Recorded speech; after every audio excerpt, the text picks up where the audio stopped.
ኃያል ይውደቅ የሸነፍ ጠላት አንተ ተራዳን በእውነት ይውደቅ የሸነፍ ጠላት አንተ ተራዳን ወወልድ ወመንፈስ ቅዱስ አሃዱ አምላክ አሜን። እኔ በእግዚአብሔር ፊት የምቆመው ገብርኤል ነኝ። በመላው ዓለም የምትገኙ ለኢትዮጵያ ኦርቶዶክስ ተዋሕዶ እምነት ተከታዮች በሙሉ እንኳን ለ2018 ዓመተ ምህረት ሐምሌ 19 ቀን ለሚከበረው ለታላቁ መልአክ ለቅዱስ ገብርኤል ዓመታዊ በዓል በሰላምና በፍቅር አደረሳችሁ አደረሰን። እንደሚታወቀው መልአኩ ቅዱስ ገብርኤል እግዚአብሔር ፊት የሚቆመው ታላቅ ብርሃናዊ መልአክ እንደሆነ ይታወቃል። በዚህም መሰረት በዓመት 2 ጊዜ የሚከበረው ታኅሳስ 19 እና ሐምሌ 19 የሚከበረው የታላቁ መልአክ የቅዱስ ገብርኤል ዓመታዊ በዓለ ንግሥ የቃል ኪዳኑ ታቦት ባለበት ሁሉ በደማቅ መንፈሳዊ ይዘት ይከበራል።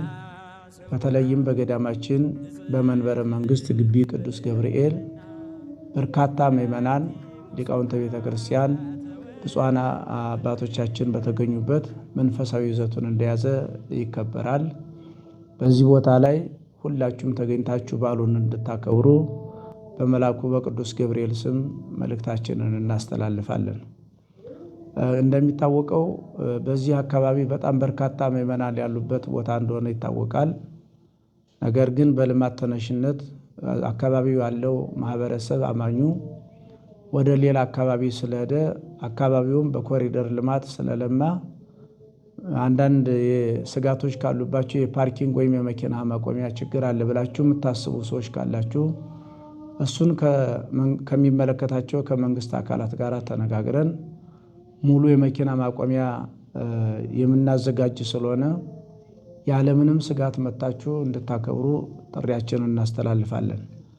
መንበረ መንግሥት ግቢ ቅዱስ ገብርኤል ገዳም ጥንታዊ ነው፣ ታሪካዊ ነው፣ የታሪክ ባለቤት ነው። በአዲስ አበባ አድባራትና ገዳማት ቀደምት ከሚባሉት ውስጥ አንዱ ነው።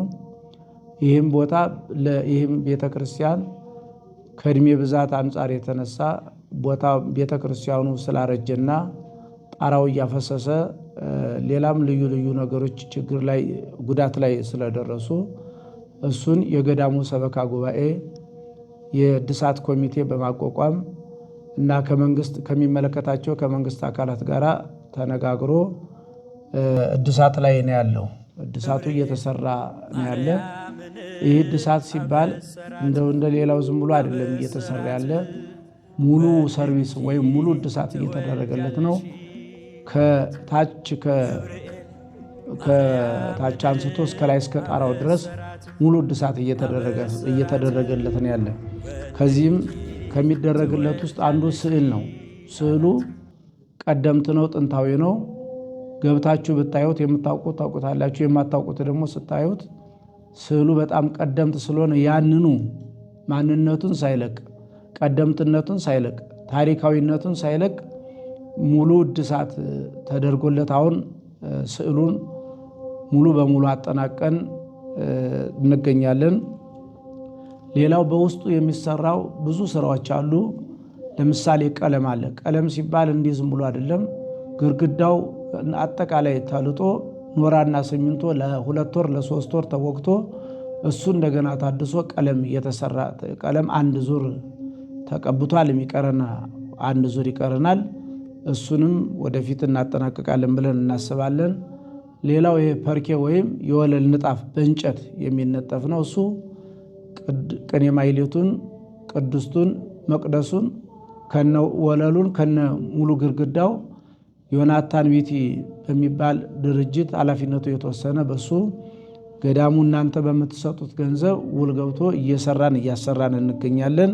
እሱም የሚቀረው የተወሰነ ነው። እስከዚህ በዓሉ የሐምሌ 19 ድረስ እናጠናቅቃለን ብለን እናስባለን።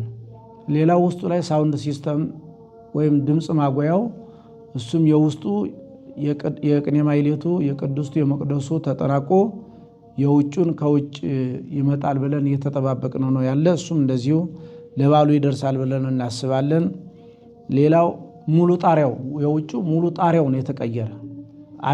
በአዲስ ነው እንጨቱ ተነስቶ የውስጡ ጣሪያ እንኳን ወይም ኮርኔሱ በበሬ ቆዳ ተተልትሎ ጥንታዊነቱንና ማንነቱን ሳይለቅ እየታደሰ ስለሆነ ለዚህም እንግዲህ የምትችሉትን ያህል እገዛ ያደረጋችሁም አላችሁ እያደረጋችሁም ያላችሁ ወደፊትም እንድታግዙን እናሳስባለን። ወደ ውጭ ስንወጣ ዙሪያውን በረንዳው ሙሉ በሙሉ በግራናይት በድንጋይ በተለያየ መንገድ እየተሰራ ስለሆነ ያው እየመጣችሁ የምታዩት ሰዎች አላችሁ።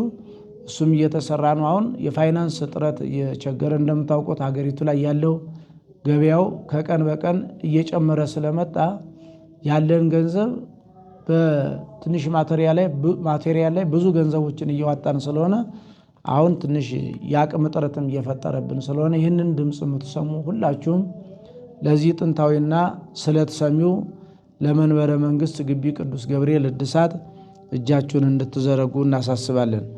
ሌላው በውስጥ ላይ በጣም ድንቅ እና ድንቅ የሆነ ስራ የሚሰራው የካህናት ማደሪያ ነው። እንደሚታወቀው አካባቢው በኮሪደር ልማት ተነስቶ ይህንን በአፋጣኝ መስራት አለባችሁ ተብለን ህዳር ላይ ጀምረን አሁን ወደ ፊኒሽንግ አካባቢ ላይ እየደረስን ስለሆነ ይህም G+3 ነው እየሰራን ያለው። ብዙ ፕሮጀክቶች ናቸው እዚህ ግቢ ላይ እየተሰሩ ያሉ። አንድ የካህናት ማደሪያ፣ ሁለተኛ መጠለያው ዙሪያውን ያለችንን ቦታዋን በማስፋት ወደ ላይ በማውጣት ዝም ብሎ መሬት ላይ የነበረ መጠለያ ወደ G+1 በማሳደግ ብዙ ህዝብ እንዲይዝልን በማድረግ እየሰራን ስለሆነ ይህንን ለዚህም እገዛ እንድታደርጉልን። ሌላው ዶል ቤትም እየሰራን ነው። የግቢውን ማስዋብ የፍሳሽ ማስወገጃና ልዩ ልዩ መንፈሳዊ ስራዎችን እየሰራን ስለሆነ በሚቀጥለው አዲሱ ዓመት መግቢያ ወር ላይ እናስመርቃለን ብለን እናስባለን። እግዚአብሔር ቢረዳን መልአኩ ቅዱስ ገብርኤል ቢያግዘን የእናንተንም ህሊና እግዚአብሔር አነሳስቶ እጃችሁን ዘርግታችሁ ለመልአኩ ለቅዱስ ገብርኤል እገዛ እንድታደርጉልን እያሳሰብን በመጨረሻም በዓሉ የሰላም የፍቅር የበረከት የሃይማኖት በዓል እንዲያደርግልን ዘወትር እንጸልያለን። ሐምሌ 19 ቀን 2018 ዓ.ም መታችሁ በመንበረ መንግስት ግቢ ቅዱስ ገብርኤል የታላቁንና ገናናውን መልአክ የቅዱስ ገብርኤልን ዓመታዊ በዓል 3 ደቂቅን ከተጣደ እሳት ላይ እንዲያድን ከእግዚአብሔር የተላከ መልአክ ስለሆነ ይህንን መታችሁ እንድታገብሩ መልእክታችንን እናስተላልፋለን። ሰላም እግዚአብሔር ከሁላችን ጋር ይሁን። ወስብሐት ለእግዚአብሔር።